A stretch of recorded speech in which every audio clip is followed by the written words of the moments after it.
Hello mga idol, good afternoon. So, Friday dito. Time check alas 2. Konting update lang sa village guys. Meron na tayong rito, daylight. Apat na oras na yung daylight natin. Pero hindi pa lumalabas si Haring Araw. So maganda, pakita ko sa inyo. Ayan, maliwanag na tayo.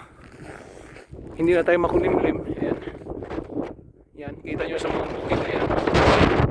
Tinatamaan ng sikat. Maliwanag siya. Ayan. Ayan, si Haring. Lumabas na si Haring Araw. Nasa horizon lang siya nagtatago. Then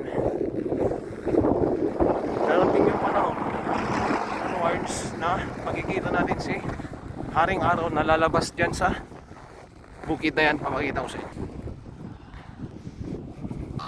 Siguro mga ilang araw pa mula ngayon lalabas na si Haring Araw dyan. Dyan lalabas.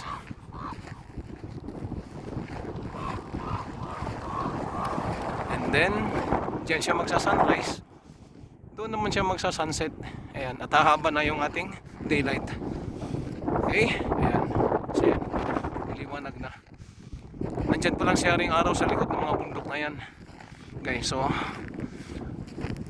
habang onwards tayo, mga ilang araw mula ngayon, makikita natin si Haring Araw, sisilip na yan dyan.